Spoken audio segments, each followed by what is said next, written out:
بسم اللہ الرحمن الرحیم۔ اپنے من میں ڈوب کر پا جا سراغ زندگی، تو اگر میرا نہیں بنتا تو نہ بن، اپنا تو بن۔ اللہم صلی علی محمد وعلی آل محمد کما صلیت علی ابراہیم وعلی آل ابراہیم انک حمید مجید۔ اللہم بارک علی محمد وعلی آل محمد کما بارکت علی ابراہیم وعلی آل ابراہیم انک حمید مجید۔ محترم سامعین حضرات، آج کی اس مختصر نشست کے اندر حیات طیبہ حاصل کرنے والے اعمال صالحہ اور مکارم اخلاق اور خصائل حمیدہ ان کا ذکر کیا جائے گا، اور چند صفات ذمیمہ اور قبیحہ ان کا بیان ہوگا، اور ان تمام چیزوں سے مقصود وہ شروع کے اندر بیان کیے گئے شعر کے اندر اس کا سینٹرل آئیڈیا اور خلاصہ وہ موجود ہے۔ اپنے من میں ڈوب کر پا جا سراغ زندگی، کہ اپنے ضمیر کو جھنجھوڑ کر اپنی صلاحیتوں کو بروئے کار لا کر اچھے اعمال کر لیں اور اپنا ٹھکانہ جنت کے اندر بنا لیں، اور برے اعمال سے اجتناب کر لیں تاکہ جہنم سے محفوظ ہو جائے۔ تو اس چیز کی ترغیب دی جائے گی۔ تو بلا تاخیر میں سب سے پہلے جو بنیادی چیزیں ہیں انہیں طریقت کی اساس کہہ لیں یا دین کے اندر مضبوط ترین پلر وہ کہہ لیں، یا کوئی دوسرا نام رکھ لیں، لیکن ہیں وہ بنیادی اور اصل چیزیں۔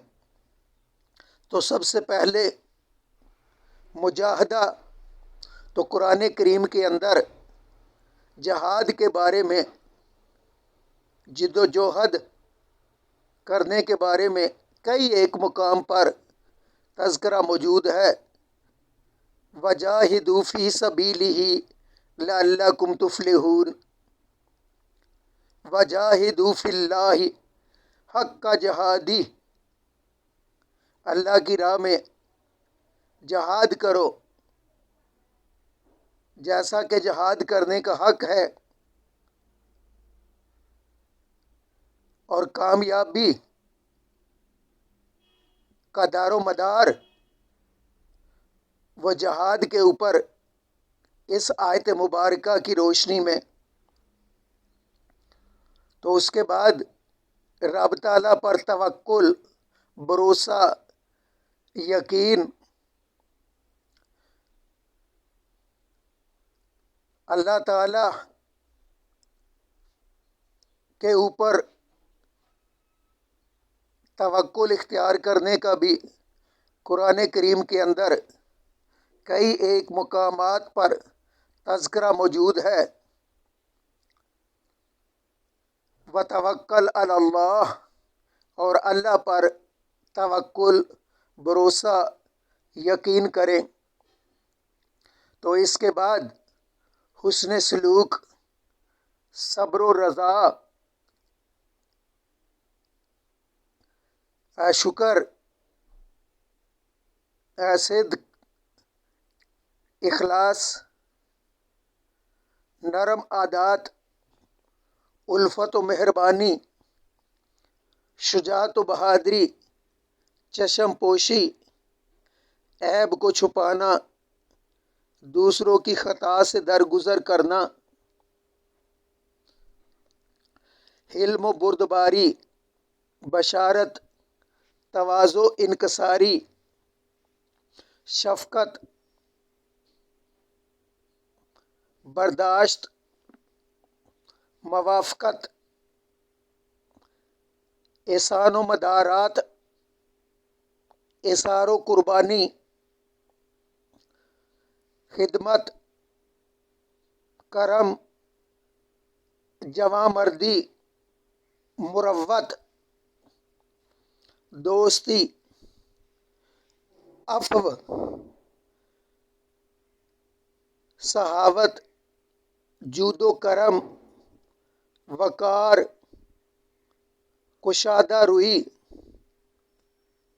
دعا و ثناء، حسن زن، فروتنی، بائیوں کی توقیر، بڑوں کی تعظیم، چھوٹوں پر شفقت، مخلوق خدا پر رحم،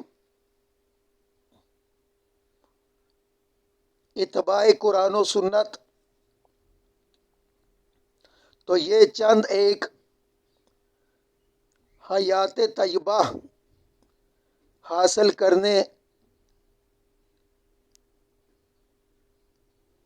کے لیے بنیادی چیزیں اور اعمال صالحہ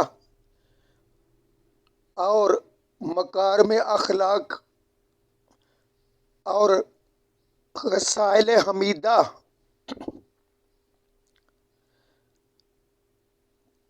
کے بارے میں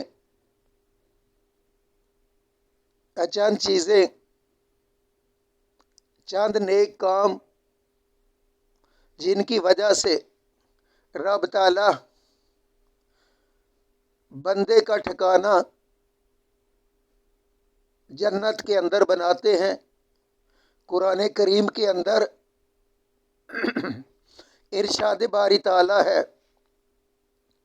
ان الابرار لفی نعیم و ان الفجار لفی جحیم، کہ اگر تم نیکوکار ہو، ابرار ہو، تو تمہارا ٹھکانہ جنت، اگر فسق و فجور کے اندر، برائیوں کے اندر مبتلا ہوگے تو پھر ٹھکانہ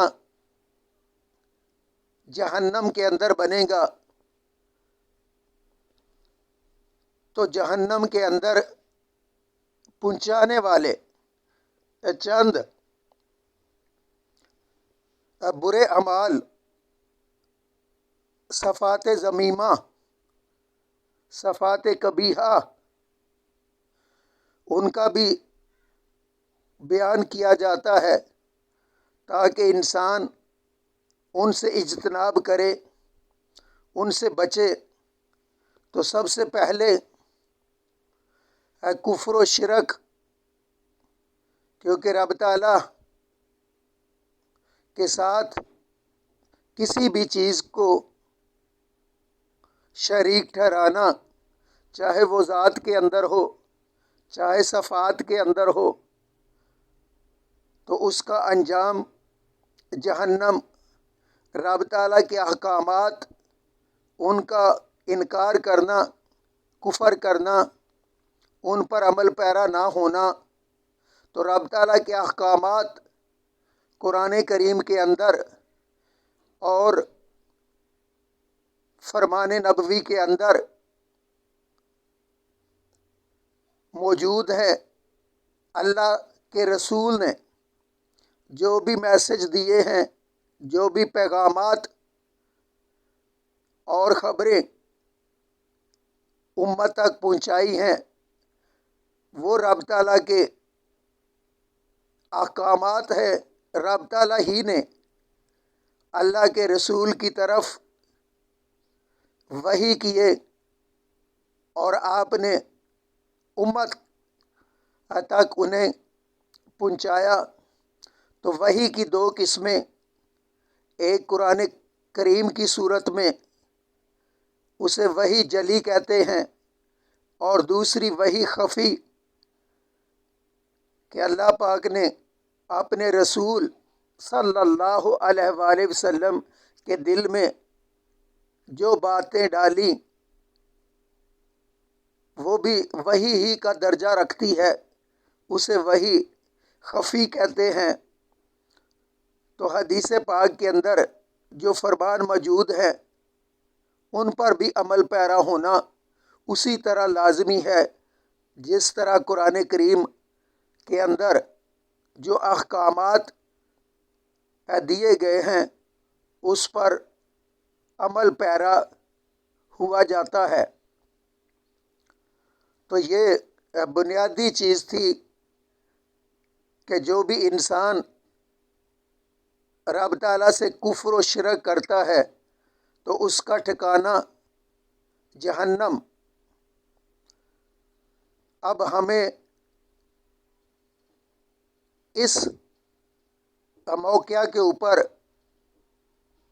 ذرا ٹھنڈے دل کے ساتھ غور و فکر کرنا چاہیے کہ کیا ہم رب تعالیٰ کے احکامات جو قرآن کریم کے اندر دیے گئے ہیں اس پر عمل پیرا ہیں یا اس کا انکار اور کفر کرتے ہیں؟ کیونکہ جب بھی کفر کی بات ہوتی ہے تو ہمارا دھیان وہ غیر مسلم کی طرف، یہود و نصارہ کی طرف وہ چلا جاتا ہے، کیونکہ ہم اپنے آپ کو تو سچے مسلمان سمجھتے ہیں۔ تو کیا ہم رب تعالیٰ کے احکامات ان کا کفر تو نہیں کر رہے؟ یہ مقام غور ہے۔ تو اس کے علاوہ مادہ پرستی یعنی درہم و دینار کا بندہ بن جانا، دنیا کی زیب و زینت اور چمک دمک کے اندر کھو جانا، اللہ تعالیٰ اور اللہ کے رسول اور جہاد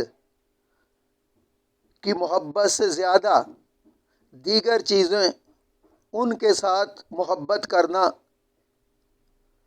تو یہ انتہائی بری چیز ہے، گناہ کا کام ہے، فسق و فجور کے اندر مبتلا ہونا ہے۔ سورۃ توبہ کے اندر چند بندھن، چند رشتے، چند چیزوں ان کا تذکرہ کرنے کے بعد پھر فرمایا کہ اگر ان چیزوں کی محبت، یعنی 8 چیزیں گنوانے کے بعد آیت مبارکہ کے اندر ارشاد فرمایا کہ اگر ان تمام کی محبت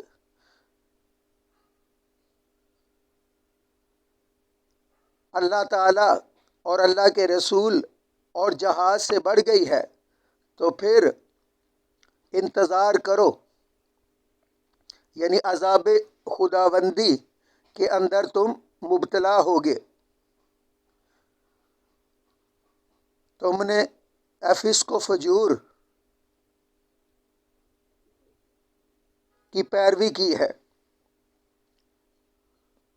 تو ہم نے مادہ پرستی، حرص و شہوت، حسد و کینہ، غیبت و چغلی، جھوٹ، ملاوٹ، فساد، بدعت اور خواہشات نفس سے بھی اجتناب کرنا ہے، کیونکہ دین کا اصل ماخذ وہ قرآن و سنت پر عمل پیرا ہوں گے تو کامیابی، اور اگر قرآن و سنت کو چھوڑ دیا، اپنی خواہشات کی پیروی کی، شرکیات اور بدعات کے اندر ملوث ہوئے، رسول کریم صلی اللہ علیہ وآلہ وسلم کے طریقے کو چھوڑ کر دیگر طریقے اپنانا شروع کر دیے، تو پھر ناکامی۔ ایک بار اللہ کے رسول نے سیدھا خط کھینچا، یعنی صراط مستقیم، اور اس کے دائیں بائیں دیگر خطوط کھینچے اور فرمایا کہ یہ سیدھا راستہ، صراط مستقیم، اسٹریٹ پاتھ، یہ میرا راستہ ہے، اور دائیں بائیں جو خطوط ہیں یہ جہنم میں لے جاتے ہیں۔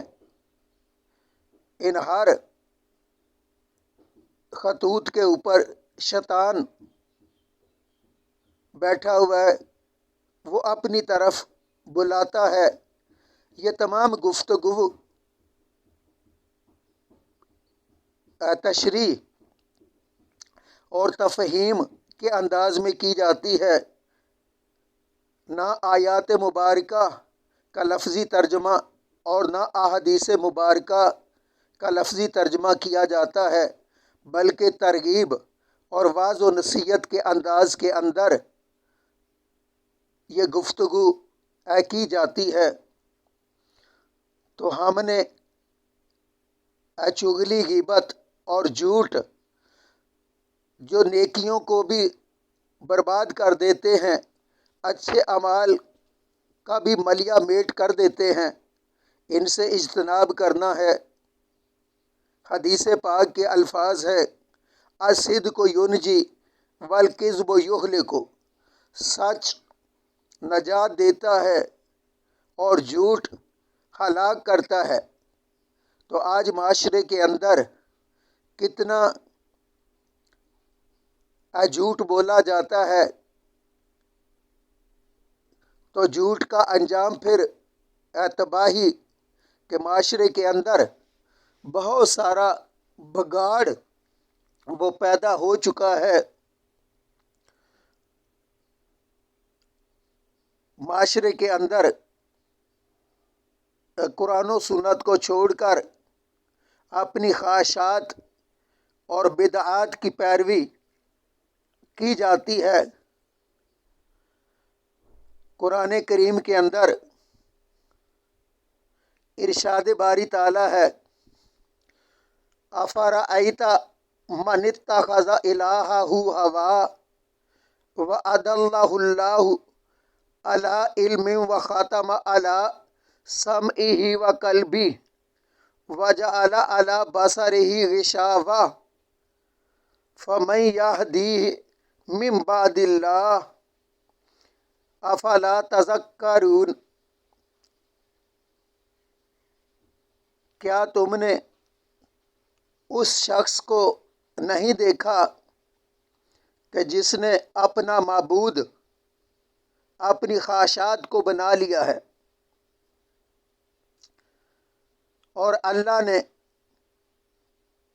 علم آ جانے کے بعد اسے گمراہ کر دیا، کیونکہ اس نے قرآن و سنت کو چھوڑ کر اپنی خواہشات نفس، بدعات کی پیروی شروع کی، تو اللہ نے بھی اس کے کرتوت کی وجہ سے اسے گمراہ کر دیا۔ اس نے اسٹریٹ پاتھ، اہدنا الصراط المستقیم صراط الذین انعمت علیہم کو چھوڑ دیا۔ تو اب اسٹریٹ پاتھ کو جب چھوڑ دیا جاتا ہے تو پھر انسان گمراہی کے اندر مبتلا ہو جاتا ہے۔ تو آگے آیت مبارکہ کے اندر وَخَاتَمَ عَلَىٰ سَمْعِهِ وَقَلْبِهِ کہ اللہ نے مہر کر دی اس کے کانوں کے اوپر اور اس کے دل کے اوپر، وَجَعَلَ عَلَىٰ بَصَرِهِ غِشَاوَةً اور اس کی آنکھوں پر پردہ ڈال دیا۔ فَمَن يَهْدِيهِ مِن بَعْدِ اللَّهِ، تو کون ہے جو اسے ہدایت دے اللہ کے بعد؟ مراد یہ ہے کہ اللہ پاک نے تو اسے اسٹریٹ پاتھ پر رکھنے کے لیے انبیاء، صدیقین، شہداء اور صالحین کے نمونے وہ سامنے رکھے، لیکن اس نے اپنی خواہشات کی پیروی کی اور برے اعمال کے اندر مبتلا ہوا، تو پھر اللہ پاک نے بھی اس کے برے کرتوتوں کی وجہ سے اس کے دل کے اوپر اور اس کے کانوں کے اوپر مہر کر دی، آنکھوں پہ پردہ ڈال دیا۔ اب اسے حق دکھائی نہیں دیتا، اس کا دل گناہوں کی وجہ سے سیاہ ہو چکا ہے، کیونکہ جب ایک گناہ کیا جاتا ہے تو ایک نقطہ اگر توبہ کر لیں تو وہ نقطہ، وہ سیاہی دور ہو جاتی ہے، اور مزید گناہ کرتے چلے جائیں تو دل سیاہ ہو جاتا ہے، دل پر مہر لگ جاتی ہے۔ تو اسی طرح آنکھوں کے گناہ، تو دوسرے مقام پر اللہ پاک نے فرمایا قد افلح من زکاہا وقد خاب من دساہا، کہ جس نے اپنے اعضائے جسمانی ان کا تزکیہ کر لیا، اپنے نفس کا تزکیہ کر لیا، اپنے نفس کو پاک کر لیا، وہ کامیاب ہو گیا، اور جس نے تزکیہ نہ کیا وہ تباہ و برباد ہو گیا۔ تو نفس کا تزکیہ کرنا، اعضائے جسمانی کو پاک کرنا، اس کے اوپر جنت کا دار و مدار ہے، اور اعضائے جسمانی ان کو گناہوں کے اندر ملوث کرنا، اس سے انسان جہنم کے اندر اپنا ٹھکانہ اور گھر بناتا ہے۔ تو میرے دوست، یہ چند چیزیں وہ ترغیب کے لیے دی جاتی ہیں کہ انسان کے اوپر رب تعالیٰ کا بہت زیادہ کرم، انسان کی اللہ تعالیٰ کی طرف سے بڑی تکریم، بڑی عزت افزائی، کہ اللہ پاک نے اس کو وہ عزت عطا فرمائی جو دیگر مخلوقات کے نصیب میں نہیں آئی۔ ارشاد باری تعالیٰ ہے ہم نے انسان کو اعزاز دیا اور اس کو خشکی اور تری میں سوار کیا، اور انہیں پاکیزہ چیزوں کا رزق دیا، اور اپنی بہت سی مخلوق پر فضیلت دی۔ اب دیکھیں، دیگر مخلوقات سے اگر تقابل کریں تو چرند، پرند، حیوانات اور دیگر پہاڑ، یہ بھی تو رب تعالیٰ کی مخلوقات ہیں۔ یہ جتنی چیزیں زو کے اندر چڑیا گھر میں دیکھتے ہیں تو وہ بھی تو ساری رب تعالیٰ کی مخلوقات ہیں۔ تو ان تمام مخلوقات میں سے اعلیٰ اور بہتر وہ انسان کو بنایا، اور اس کے لیے چند دیگر مخلوقات انہیں مسخر کیا تاکہ ان سے فائدہ اٹھائے۔ تو قرآن کریم کے اندر سورہ ابراہیم کے اندر ارشاد باری تعالیٰ ہے، اللہ تعالیٰ ہی نے تمہیں آسمانوں اور زمین سے روزی دی اور آسمان سے پانی برسایا اور اس سے تمہارے رزق کے لیے پھل نکالے اور کشتیوں کو تمہارے لیے مسخر کیا اور آفتاب و ماہتاب کو جو برابر چلتے ہیں اور رات اور دن کو تمہارے لیے مسخر کیا اور تمہیں تمہارا ہر سوال عطا کیا، اور اگر تم اللہ تعالیٰ کے احسان شمار کرنا چاہو تو شمار نہیں کر سکو گے، بے شک انسان بڑا ظالم اور ناشکرا ہے۔ تو ہم نے رب تعالیٰ کا شکر ادا کرنا ہے، ہم نے ناشکرا نہیں بننا۔ رب تعالیٰ نے ہمارے لیے دن رات کو مسخر کیا، سورج چاند کو مسخر کیا۔ یہ تمام چیزیں ہمیں فوائد دیتی ہیں۔ پانی ہمارے لیے پیدا کیا، ہم اس سے کروڑہا فوائد حاصل کرتے ہیں۔ تو رب تعالیٰ کی نعمتیں بہت زیادہ، وَإِن تَعُدُّوا نِعْمَتَ اللَّهِ لَا تُحْصُوهَا، کہ اگر تم رب تعالیٰ کی نعمتوں کو شمار کرنا چاہو، گننا چاہو تو گن بھی نہیں سکتے۔ تو ہم نے اچھے اعمال کرنے ہیں اور برے اعمال سے اجتناب کرنا ہے۔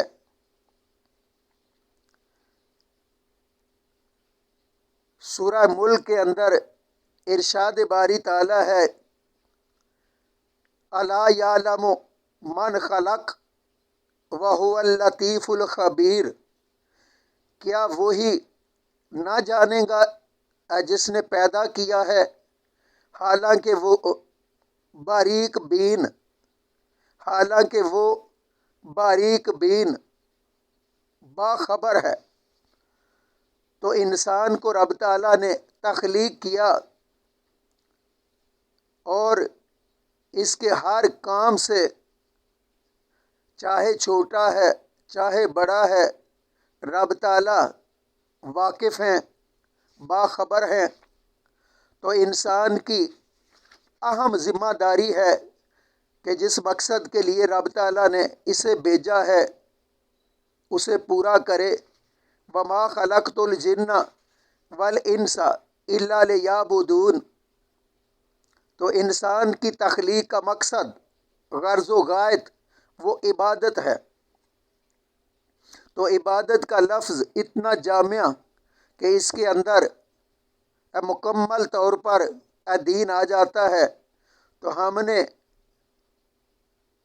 اسلام میں پورا داخل ہونا ہے، صحیح طریقے کے ساتھ عبادت کرنی ہے۔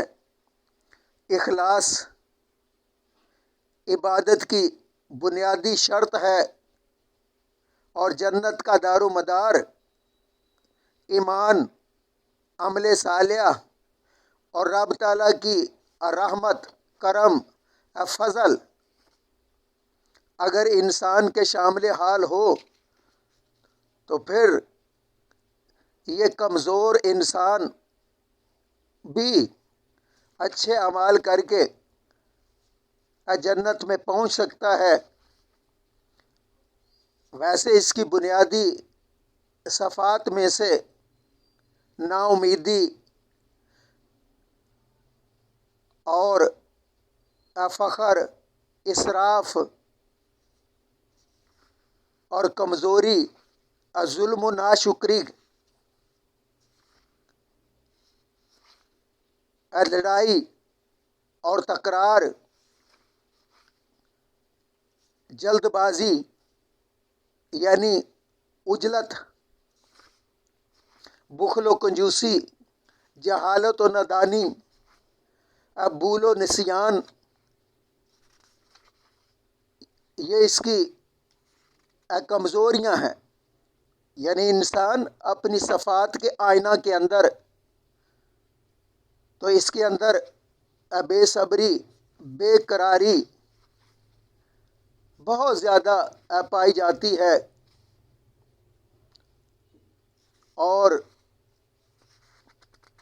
یہ جب کوشش کرے تو پھر جا کر جو ہے کامیابی کی طرف گامزن ہو سکتا ہے۔ شیطانی وسوسے ان سے بچنے کے لیے رب تعالیٰ سے دعا کرتا رہے، استعاذہ طلب کرتا رہے، تو پھر رب تعالیٰ اسے شیطان سے محفوظ کر لیں گے، اور اسے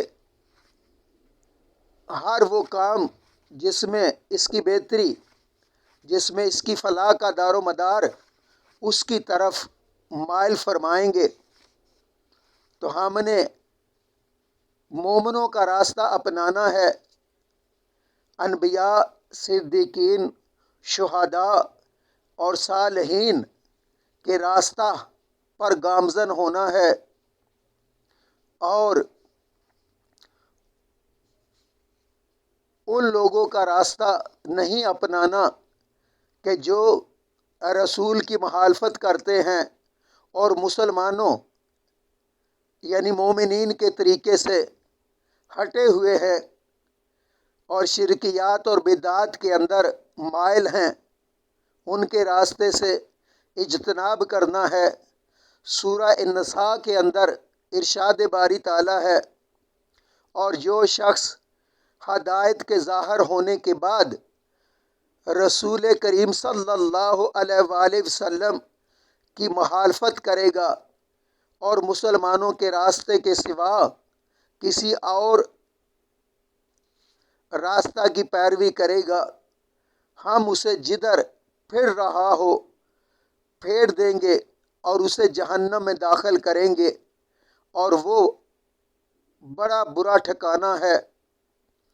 تو قرآن و سنت کی پیروی کا انجام وہ جنت ہے، اور شرکیات و بدعات، صحابہ اکرام کا طریقہ اسے چھوڑ دینا، اہل بیت کا طریقہ اسے چھوڑ دینا، ازواج مطہرات جو مومنین کی مائیں ہیں ان کے طریقے کو چھوڑ دینا، ان کی سیرت کو نظر انداز کر دینا، پس پشت ڈال دینا، تو پھر گمراہی ہی گمراہی رہ جاتی ہے۔ تو قرآن کریم کے اندر سورہ طٰہٰ کے اندر ارشاد باری تعالیٰ ہے، وَمَنْ أَعْرَضَ عَنْ ذِكْرِي فَإِنَّ لَهُ مَعِیشَةً ضَنْکًا، اور جس نے میرے ذکر سے منہ موڑ لیا اس کے لیے تنگ زندگی ہے۔ تو جو بھی رب تعالیٰ کے ذکر سے منہ موڑتا ہے، رب تعالیٰ کے قرآن، رب تعالیٰ کے رسول کے فرمان ان کی پیروی نہیں کرتا، اہل سنت والجماعت جو کہ سلیم العقیدہ لوگ ہیں، تو ان کے نقش قدم پر نہیں چلتا، تو پھر وہ گمراہی کے اندر، تباہی کے اندر، غرقابی کے اندر مائل ہو جاتا ہے۔ تو حضرت امام مالک رحمۃ اللہ علیہ کا بھی ایک انتہائی پیارا مقولہ آپ فرماتے ہیں، سنت کشتی نوح ہے، اس میں جو سوار ہوا نجات پا گیا، اور جو اس سے پیچھے رہ گیا وہ ڈوب گیا۔ تو دراصل صراط مستقیم رسول کریم صلی اللہ علیہ وآلہ وسلم کی سنت کی پیروی انبیاء، صدیقین، شہداء اور صالحین کے طریقے پر گامزن ہونا، اہل سنت والجماعت کے عقائد پر کاربند ہونا، یہ کامیابی کی ضمانت ہے۔ اس کے علاوہ دیگر راستے وہ تباہی کے راستے ہیں۔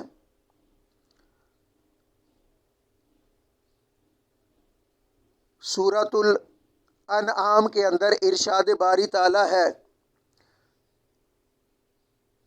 اور بے شک یہ دین میرا سیدھا راستہ ہے، اس لیے تم اس پر چلو اور دوسرے راستوں کی پیروی نہ کرو، ورنہ تمہیں اس کے راستے سے یعنی اسٹریٹ پاتھ سے الگ کر دیں گے۔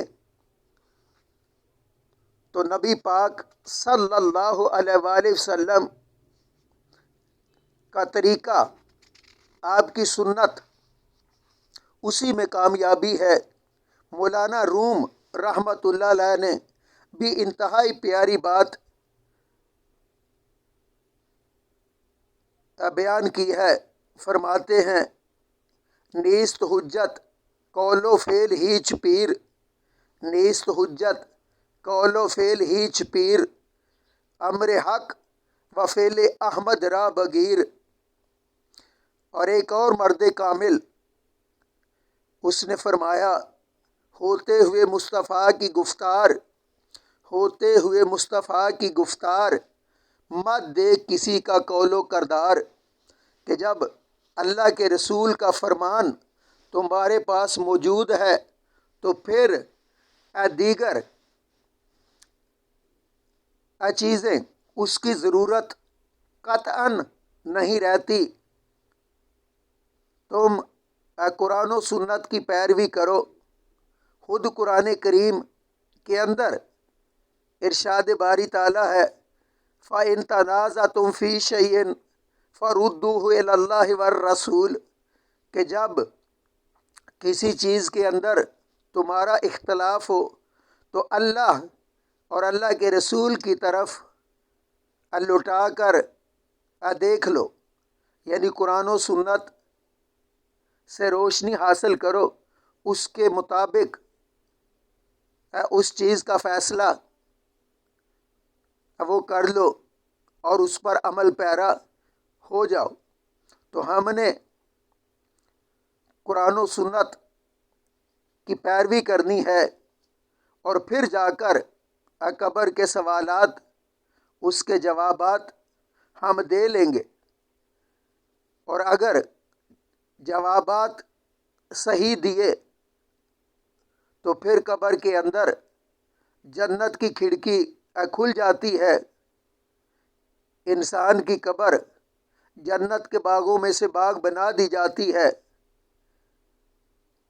اور جنت کا بستر آ جاتا ہے، اور قبر تا حد نگاہ وسیع، فراخ اور کھلی کر دی جاتی ہے۔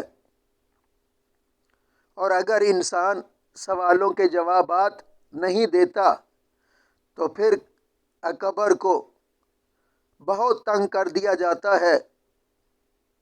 انسان کی پسلیاں ایک دوسری کے اندر پیوست ہو جاتی ہیں، اور اس کی قبر کو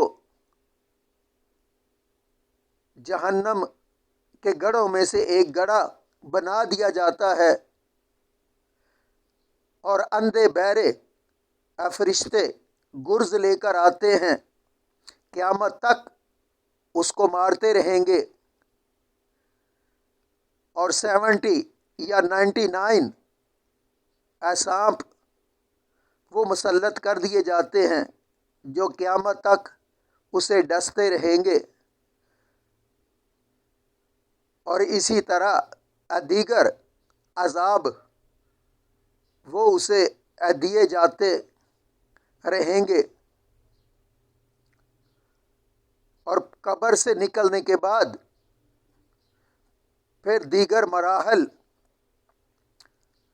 طے کرتے ہوئے اچھے انسان ان کا پرماننٹ ٹھکانہ جنت بنے گا، اور برے انسان ان کا پرماننٹ ٹھکانہ جہنم بنے گا۔ تو جنت کے اندر نعمتیں ہی نعمتیں، اور سب سے بڑی نعمت اللہ تعالیٰ کا دیدار، اور جہنم کے اندر تکلیفیں ہی تکلیفیں۔ نہ انسان جیے گا اور نہ مرے گا۔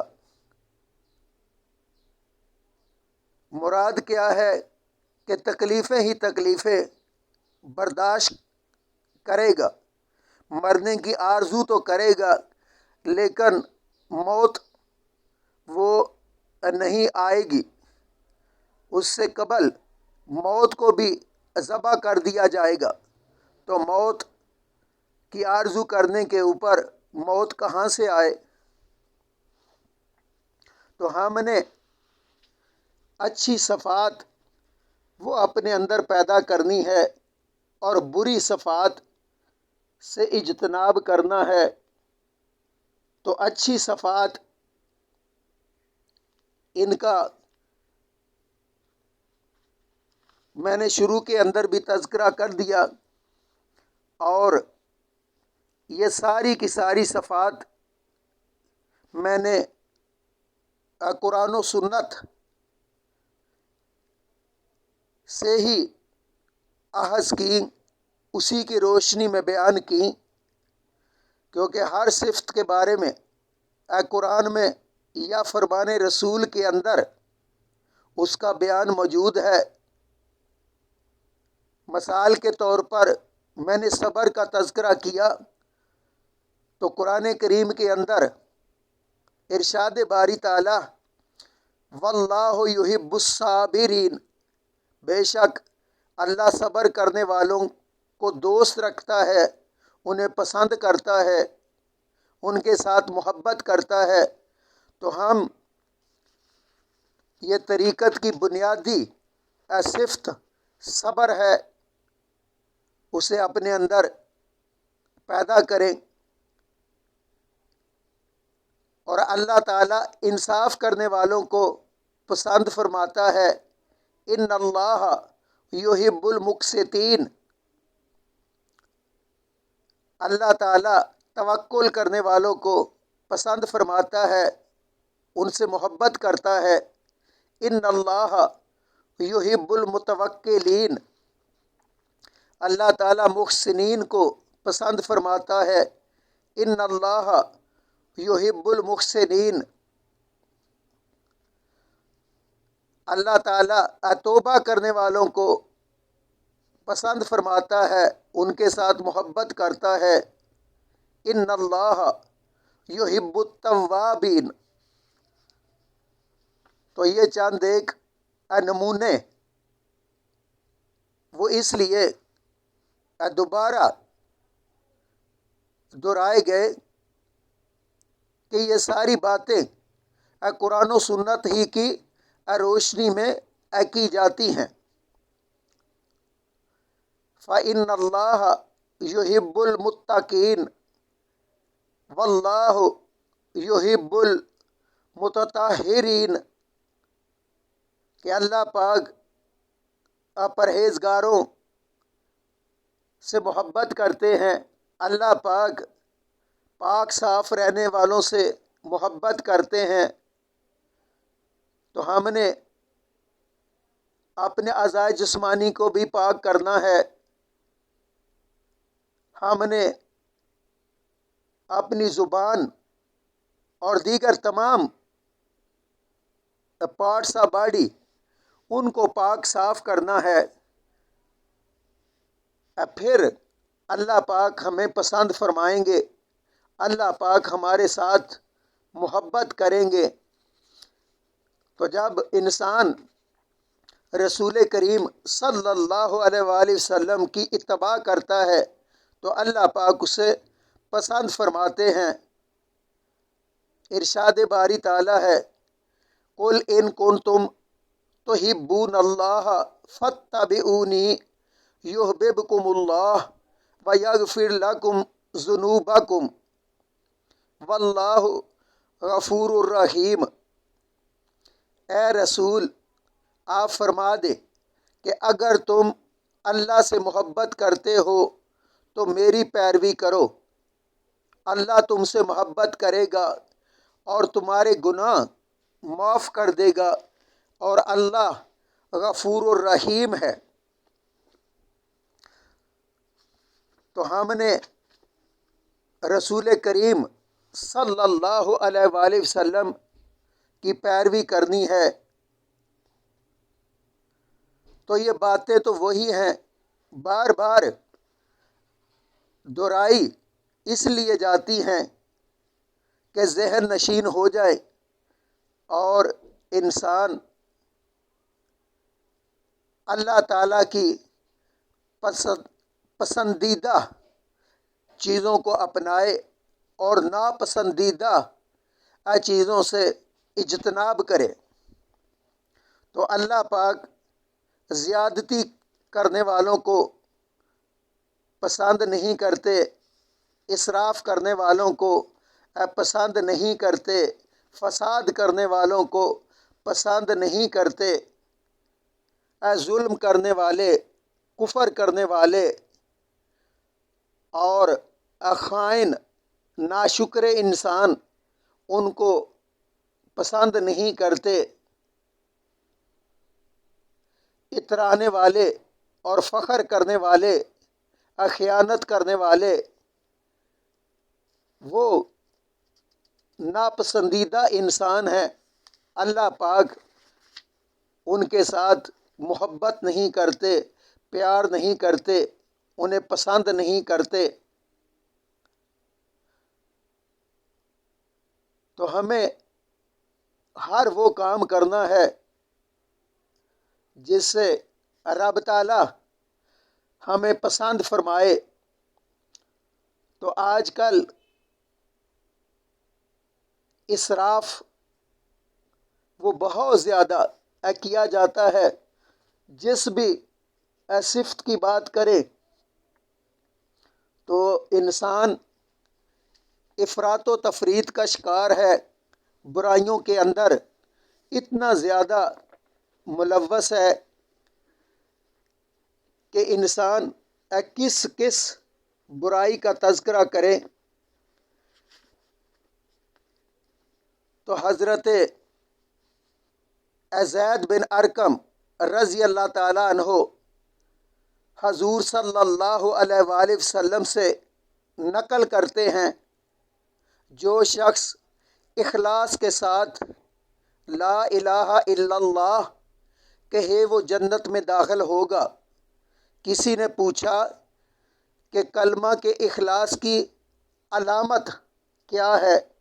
آپ نے فرمایا کہ حرام کاموں سے اسے روک دے۔ یعنی جب کلمہ لا الہ الا اللہ محمد رسول اللہ اس نے پڑھا ہے تو اب وہ جتنے بھی حرام کام ہیں، چاہے وہ کفر و شرک ہے، مادہ پرستی ہے، حرص و شہوت ہے، سود ہے،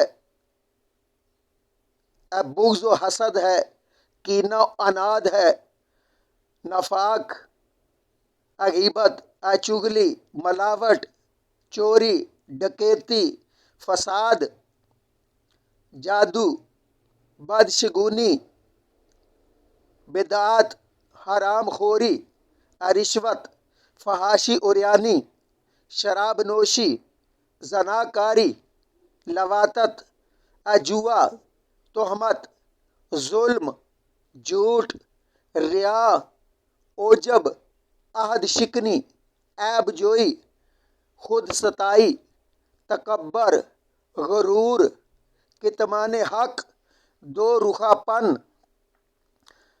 احسان فراموشی، قطع رحمی، اسراف و بخل اور غیر اللہ کے سامنے جھکنا، یہ تمام گناہ کبیرہ ہے، میجر سنز ہیں، نفاق کے شعبے ہیں، اللہ تعالیٰ کے حرام کردہ احکام ہیں۔ تو جب انسان اخلاص کے ساتھ کلمہ پڑھتا ہے لا الہ الا اللہ محمد رسول اللہ، تو پھر کلمہ کے تقاضے یہ ہیں کہ یہ تمام حرام امور ان سے اجتناب کیا جائے، ان سے اپنے پارٹس آف باڈی کو پاک کیا جائے، اور اخلاق کریمہ اور صفات عالیہ جو انبیاء، صدیقین، شہداء اور صالحین کے اندر پائی جاتی ہیں ان پر عمل پیرا ہوا جائے، تو پھر انسان کا ٹھکانہ جنت بنے گا۔ ان الابرار لفی نعیم کا پھر وہ حقدار ٹھہرایا جائے گا، اور انسان اپنے قلب اسلیم کو پاک کرے، مجاہدہ، توکل، حسن سلوک، صبر و شکر، تسلیم و رضا، صدق و اخلاص، حلم و عفو، سخاوت، شجاعت و بہادری، تواضع، قناعت، شفقت و رحمت، محبت و عشق، معرفت، صلہ رحمی، وفائے عہد، زہد، استغفار و توبہ، عدل و انصاف، مہمان نوازی، الفت و مہربانی، خیر خواہی، برداشت، احسان و مدارات، خدمت و کرم، جواں مردی، دوستی اور عفو، وقار و متانت، کشادہ روی، دعا و ثناء، حسن ظن، خلق خدا کی خدمت، رحم و تحمل، سخاوت، جود و کرم، شرم و حیا سے اپنے آپ کو معمور کرے، اور یہ تمام بہترین صفات جو کہ انبیاء، صدیقین، شہداء اور صالحین کی زندگیوں میں پائے جاتے ہیں۔ تو جب ان پر عمل پیرا ہوگا تو یہ ہے اسٹریٹ پاتھ، یہ ہے وہ راستہ جو نماز کے اندر اور نماز کے باہر اہدنا الصراط المستقیم صراط الذین انعمت علیہم وہ رب تعالیٰ سے مانگتا ہے، تو رب تعالیٰ یہ پاکیزہ صفات انعام یافتہ طبقہ کی اس کے سامنے رکھتے ہیں، اور صفات ذمیمہ اور صفات قبیحہ ان سے منع فرماتے ہیں۔ تو ہم نے اچھے اعمال کرنے ہیں اور برے اعمال ان سے اجتناب کرنا ہے، تو پھر اللہ تعالی ہمارے اوپر کرم فرمائیں گے، فضل فرمائیں گے۔ تو قرآن کریم کے اندر کتنی جامع آیت مبارکہ فَمَن يَعْمَلْ مِثْقَالَ ذَرَّةٍ خَيْرًا يَرَهُ وَمَن يَعْمَلْ مِثْقَالَ ذَرَّةٍ شَرًّا يَرَهُ کہ جو ذرا برابر نیکی کرے گا وہ بھی دیکھ لے گا، اور ذرا برابر برائی کرے گا تو وہ بھی دیکھ لے گا۔ قیامت کا دن ہر چیز انسان کے سامنے اسے دکھا دیا جائے گا، تو ہم نے قیامت سے قبل تیاری کرنی ہے تو قرآن کریم کے اندر سمجھانے کے اندر کوئی رب تعالیٰ نے کسر نہیں چھوڑی۔ ارشاد باری تعالیٰ ہے یا ایھا الذین آمنوا اتقوا اللہ وابتغوا الیہ الوسیلہ وجاہدوا فی سبیلہ لعلکم تفلحون۔ اے ایمان والو، اللہ سے ڈرو اور اس تک پہنچنے کے لیے وسیلہ تلاش کرو اور اس کے راستے میں جہاد کرو تاکہ تم فلاح پا جاؤ۔ تو ہم اپنے اندر پرہیزگاری پیدا کریں اور رب تعالیٰ تک پہنچنے کے لیے اچھے اعمال، اچھے لوگوں کی سنگت اختیار کریں اور کوشش کریں دین کی سربلندی کے لیے، اللہ تعالیٰ کا کلمہ اس کو بلند کرنے کے لیے، اسلام کو دنیا میں کونے کونے تک پھیلانے کے لیے۔ تو پھر رب تعالیٰ ہمیں فلاح یعنی دنیا اور آخرت کی کامیابی وہ عطا فرمائیں گے۔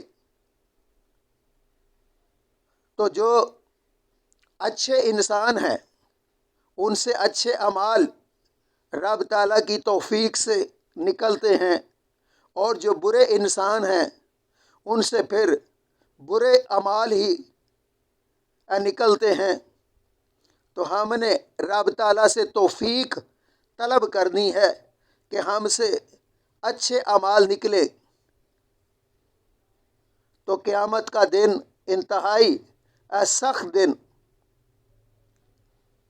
آیت مبارکہ کے اندر ارشاد باری تعالیٰ ہے وَوُضِعَ الْکِتَابُ فَتَرَى الْمُجْرِمِینَ مُشْفِقِینَ مِمَّا فِیہ، کہ اس دن اعمال نامے اس کے سامنے رکھ دیے جائیں